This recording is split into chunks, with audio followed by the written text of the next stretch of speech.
우리가 예수님의 마음을 품고 살려면 살수록 참 힘들어요. 예수님의 마음과 상관없이 살면 참 편해요. 그런데 예수님의 마음을 묵상하고 그 마음대로 살려고 노력하면 할수록 나를 방해하는 것들이 너무너무 많이 있습니다.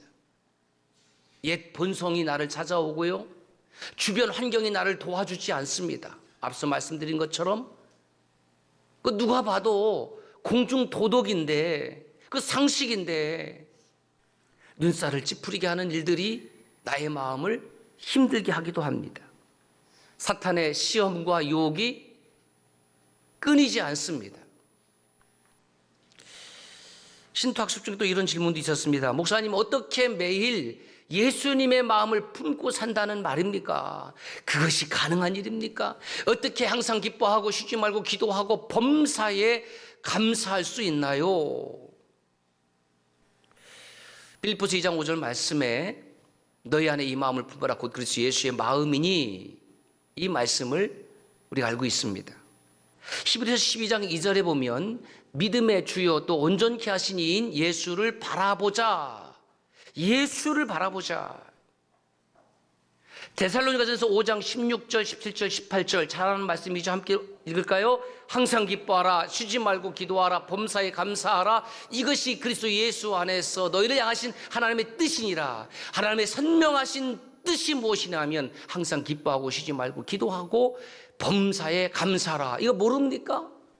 예수님을 바라보자. 항상 기뻐하라, 쉬지 말고 기도하라, 범사에 감사하라는 뜻은 여러분 1차원적으로 해석하시면 안 돼요.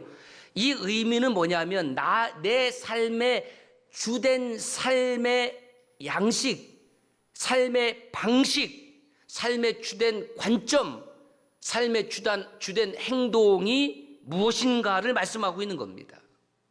내 삶을 다스리는 주된 관점, 주된 메시지는 내 생각, 내 뜻이 아니라, 내 생각과 내 뜻이 없다는 뜻이 아니라 주님의 마음과 주님의 생각과 주님의 말씀이 내 마음과 생각보다 우선입니다. 그런 뜻이에요. 왜 내 뜻이 없습니까? 왜 내 생각이 없고 내 마음이 없습니까? 내 마음대로 내 뜻대로 상식적인 선에서 그렇게 얼마든지 우리가 살아갈 자유가 있는데 어떤 결정적인 선택과 결단의 순간에서 하나님, 이것이 하나님께서 원하시는 겁니까? 이렇게 하면 하나님의 뜻대로 살아가는 것일까요? 그 삶의 주요한 행동 양식이 무엇인지를 말씀하고 있는 것입니다. 여러분, 어떻게 하면 우리가 이렇게 예수님의 마음을 품고 예수님을 바라보고 항상 기뻐하고 쉬지 말고 기도하고 범사에 감사하고 규칙적인 믿음 생활을 할 수 있을까? 내 의지가 아닙니다. 내 의지가 아니에요. 그렇게 주일날 예배드리면서 결심을 하고 또 결심을 했지만 무너져 버립니다. 순식간에 무너져 버려요. 여기서는 예배하고 찬송하고 말씀을 들을 때는 내가 정말 그렇게 살 수 있을 것 같은데 정작 예배당 문 밖을 나가서 비상식적인 일들이 나에게 다가오면 그때는 또 막 화도 나고 열도 막 받고. 결론 이거예요. 하나님의 영이 나와 함께 하셔야 돼요. 성령 받아야 됩니다. 성령은 누가 받나요? 하나님의 영을 사모하는 자, 하나님을 가까이 하길 원하는 자. 사도행전 2장 28절에 보면 베드로가 이르되 너희가 회개하여 각각 예수 그리스도의 이름으로 세례를 받고 죄 사함을 받으라. 그리하면 성령의 선물을 받으리니. 하나님의 영으로 충만하다는 말은 하나님의 마음과 생각이 나를 지배하도록 내어드리는 것입니다. 여러분 어떻습니까? 하나님의 생각과 마음이 지금 나를 지배하도록 내어드리고 있습니까? 아니면 여전히 나는 아닌데요? 몸뚱아리는 예배당에 나와 있지만 나는 아닌데요. 그렇게 저항하고 있습니까? 어제까지는 성령 충만했는데 오늘은 아닌 것 같고, 지난주까지는 성령 충만했는데 오늘은 아닌 것 같고, 제가 젊은 날에는요 뜨겁게 신앙생활했거든요. 그런데 오늘은 아니고, 옛날 얘기하는 사람 치고 현재 성령 충만한 사람이 없습니다. 지난주 세례를 받으신 분이 있습니다. 그보다 먼저 세례를 받은 분들도 있습니다. 세례가 무엇입니까? 죄 사함의 사인입니다. 하나님의 자녀가 되었다라는 구원의 표시요, 영생의 표시요, 은혜 받음의 표시입니다. 그러므로 예수 그리스도의 십자가의 은혜로 죄 사함을 받은 저와 여러분들에게 오늘 또 이 예배를 통해서 하나님 앞에 나를 긍휼히 여겨 주십시오라고 간구한 여러분들 위해 하나님의 영으로 부어주시기를 주의 이름으로 간절히 축복합니다. 그래요. 거룩한 삶은 성령 충만한 삶입니다. 예수님의 마음으로 물들기 위해서 다른 방법이 없어요. 오직 말씀과 찬송과 기도입니다. 그래서 디모데전서 4장 5절에 사도 바울은 하나님의 말씀과 기도로 거룩하여 짐이다 그랬어요. 말씀과 기도를 떠나서 거룩할 방법이 없고, 말씀과 기도와 찬송을 떠나서 예수님의 마음을 품고 살 수 있는 방법이 없습니다. 호흡이 여러분 일정해야 건강한 거 아니겠습니까? 우리의 영적인 호흡이 무엇입니까? 그것이 말씀과 찬송과 기도예요. 호흡은 규칙적으로 호흡해야지 건강하듯이, 우리의 영적인 호흡은 말씀과 찬송과 기도가 규칙적으로 이루어질 때에 건강한 영의 사람이 됩니다. 그래서 그렇게 정리해 봤습니다. 성도의 영적 호흡은 무엇이라고요? 말씀과 기도와 찬송이라고요. 죄는 우리의 일상생활에서 끊임없이 저와 여러분들을 파고 들어옵니다. 사단은 집요하게 공격을 해요. 가정을 공격하고, 교회를 공격하고, 여러분들을 공격해. 나는 공격당하지 않겠지, 내가 목사니까, 장로니까, 권사니까. 아니에요. 더 공격의 주요 대상이라는 것을 아셔야 돼요. 그러므로 그 죄를 커트하고 그 죄에 오염되지 않기 위해서는, 그 죄로 물들지 않기 위해서는 먼저 저와 여러분들의 마음이 예수 그리스도의 마음으로 물들여져야 됩니다. 물들임이라는 것은 그래서 믿음의 성숙을 말하는 겁니다. 마치 풋사과 같은 모습에서 빨갛고 탐스러운 사과로 익어가듯이, 말씀과 기도와 찬송이 깊어지면, 기도가 깊어지면 찬송이 되고, 찬송이 깊어지면 기도가 되고, 말씀을 들으면 기도가 나오고 찬송이 나오고, 그럴 때 저와 여러분들의 믿음의 모습이 매일매일 조금씩 조금씩 익어가는 겁니다. 성숙되어 가는 것이죠. 그러나 예수님의 마음으로 물들기를 거부하고 여전히 내 마음이 가장 중요한 마음이고, 내 기분이 가장 중요한 기분이고, 내 생각이 가장 옳다고 생각하는 사람에게 예수 그리스도의 마음으로 물들여질 곳은 없어요. 그래서 이렇게 정리를 했습니다. 예수님의 마음으로 물들이면 예쁘고 향기가 나지만, 그 다음 구절 읽을까요? 죄가 묻으면 지저분하며 악취가 날 뿐이다. 여러분, 내가 거룩의 삶을 살지 않으면, 예수님의 마음을 살지 않으면 나를 진심으로 대하는 사람들이 주변에서 점점 사라져갑니다. 왜요? 입으로는 얘기 안 하지만 내 삶 속에서 향기가 나는 게 아니에요. 향수 잔뜩 뿌린다고 해서 나를 싱그럽게 대하는 것이 아니에요. 내게서 악취가 나니까 조용히 사라져가는 겁니다. 여러분, 우리나라는 한때 마약 청정국이었습니다. 그게 언제까지냐? 2015년까지입니다.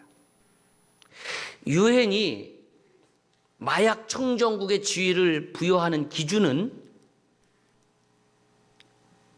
그 나라에서 한 해 동안에 마약류 사범이 20명 미만일 때 마약 청정국 지위를 부여합니다.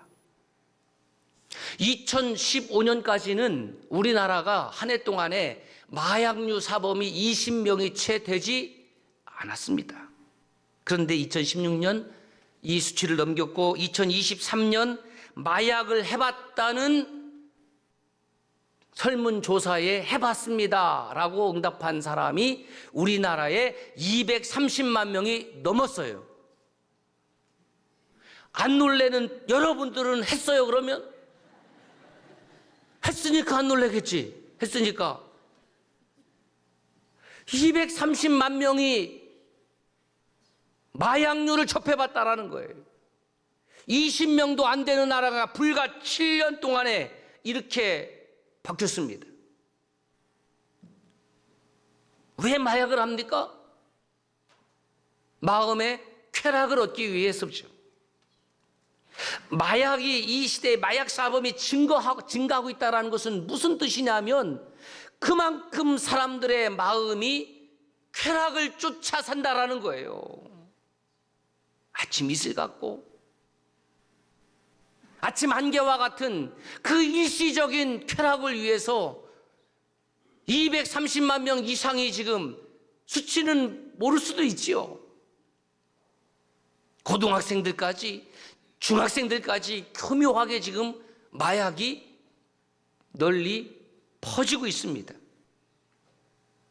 결국 그 쾌락의 끝은 육신의 무너짐이고 정신과 영이 피폐해지는 겁니다.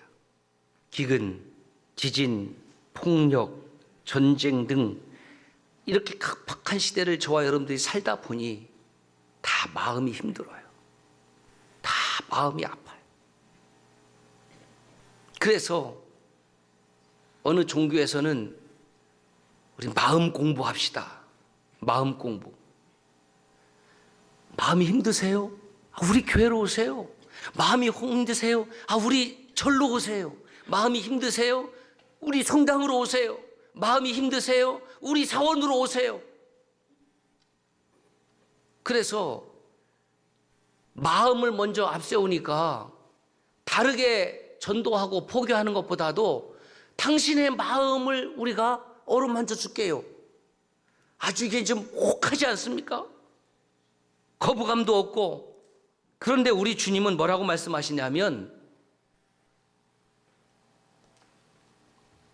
너희 안에 나의 마음을 품으라고 말씀하세요. 내 마음을 갈고 닦는 것이 아니라 나의 마음을 품으라고 말씀하시고 나의 마음을 배우라고 말씀하십니다. 왜냐하면 내 마음을 나보다 더 잘 아시는 이는 오직 하나님이시기 때문에. 왜? 그분이 나를 창조하시고 나의 마음을 창조하신 분이기 때문에 너희들 마음을 닫지 말고 나의 마음을 품어라. 그 세상의 종교와 하나님은 이렇게 마음에 대해서 완전히 다른 말씀을 하는 거죠. 그래서 이렇게 정리했습니다. 마음 공부는 시작.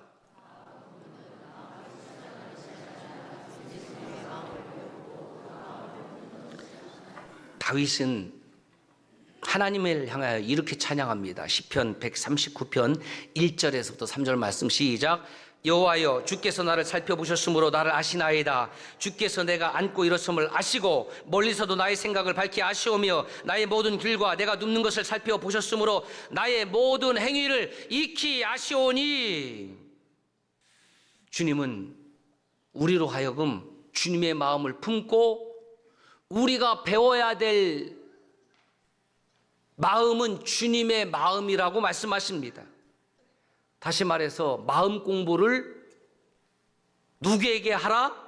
주님께 하라. 오늘 말씀이 그 말씀이에요. 나는 마음이 온유하고 겸손하니 나의 멍에를 메고 내게 배우라. 제가 이 말씀을 읽으면서 마음 공부의 원조는 예수님이네. 마음 공부는 저 산속에서 들어가 살 것이 아니라 예수 그리스도께 나와서 해야 되네. 내게 배우라, 공부하라고 말씀하고 있지 않습니까? 우리 주님은 마음이 온유하고 겸손하니, 이 온유는 히브리어로 아나빔 이렇게 이야기를 하고 헬라어로는 프라우스 이렇게 얘기를 합니다. 이 아나빔, 이 프라우스라는 단어는 내가 하나님 앞에서 피조물임을 알고 깨닫고 인식하고 나를 낮추는 것을 온유라고 합니다. 온유는 내 힘대로 살아가는 것이 아니라 하나님의 영에 의하여 내게 주어진 힘을 적절하게 통제하는 힘을 말해요. 통제되어진 힘, 이것을 온유라고 해요. 때릴 수 있는 힘이 있지만 하나님이 그걸 원하지 않으니까 때리지 않는 거예요. 비난할 수 있지만 하나님이 원하지 않으니까 입을 닫는 겁니다. 불평할 수 있지만, 불평할 수 있는 힘이 있지만 하나님이 원하지 않으니까 입을 닫는 겁니다. 그래서 내가 피조물임을 알고 그 창조주 하나님 앞에 나를 낮추는 겁니다. 어떻습니까? 나도 모르는 사이에 내 마음을 그대로 방치하면, 저나 여러분이나 지금 똑같은 마음인데 어떤 마음인지 아십니까? 나도 모르는 사이에 내 마음이 높아지는 거예요. 나도 모르는 사이에 내 마음이 높아지는 거예요. 이것을 교만이라고 하는 것이. 신기하죠? 내가 교만하고 싶어서 교만한 사람이 없어요. 저 겸손하게 살고 싶거든요. 저 온유하게 살고 싶거든요. 그런데 나도 모르는 사이에 나를 그대로 방치해 두니까 내 마음이 높아졌어요. 그것이 교만이에요. 그래서 마태복음 5장 5절에 보면 온유한 자는 땅을 기업으로 받는다 그랬어요. 하나님이. 땅값 비싼데, 땅 비싼데 땅을 기업으로 받을 분들은 하여튼 온유하세요. 예? 제 이름으로 된 땅이 한 평도 없는 거 보면 제가 아직도 덜 온유해서. 예? 겸손도 비슷한 뜻입니다. 그래서 초대교회의 온유와 겸손은 그리스도인들이 반드시 갖추어야 될 덕목, 이렇게 강조를 한 겁니다. 자, 보세요. 마음이 온유하고 겸손했습니다. 그러면 너희 마음이 쉼을 얻는다 그랬어요. 이 마음이라고 번역된 푸슈케는 사실은 영혼이란 뜻이에요. 하나님의 영을 가리킬 때는 푸뉴마를 쓰고 사람의 영을 가리킬 때는 푸슈케를 써요. 그러니까 이 번역은 마음보다는 영혼으로 번역하는 것이 훨씬 더 좋겠습니다. 내게 배우라 그러면 너희 마음이 아니라 내게 배우라 그러면 너희 영혼이 쉼을 얻으리니. 그 찬송하지 않습니까? 내 영혼 평안해, 내 영혼 평안해. 내 마음 평안해가 아니라 내 영혼 평안해. 왜? 하나님의 영에 의해서 내가 다스림을 받고 하나님의 영에 의해서 내가 컨트롤을 받으니까. 자, 여러분은 눈치가 빠른 사람이에요? 느린 사람이에요? 더딘 사람이에요? 없는 사람이에요? 눈치가 빨라요? 더뎌요? 없어요? 무뎌요? 청주는 말은 느릴지 모르지만 대답도 느릴지 모르지만 눈치 하나는 엄청나게 빨라. 따라서 눈치도 실력이다. 그래서 신앙생활 하면서 우리가 눈치가 너무 빠르니까 뭐라 하면 주님이 하셨습니다. 주님의 전적인 은혜입니다. 왜? 그래야 겸손해 보이잖아요. 우리는 이미 너무 잘 알고 있다는 거예요. 타인에게 속으로는 도끼를 품고 있지만 겉으로는 부드럽게 말합니다. 왜냐하면 온유하게 보여야 되니까. 그래서 겸손 코스프레를 하고 온유 코스프레를 합니다. 그런데 상대방이 말은 안 하지만 그렇게 외식적이고 형식적인 겸손과 온유 코스프레를 하는 사람에게 있어서 진정성은 느끼지 못합니다. 다 인사치레로 얘기할 뿐이죠. 매일 말씀을 읽지도 않고 한 문장의 기도를 드리지도 않고 매일 삶에서는 유행가로 채우는 사람이 어떻게 하나님의 은혜를 입에 담는다는 말입니까? 어떻게 온유하고 어떻게 겸손을 입에 담는다는 말입니까? 너무 위선적이지 않습니까? 규칙적으로 말씀을 묵상하고 찬송하고 말씀을 듣기 원하는 이유가 뭔지 아십니까?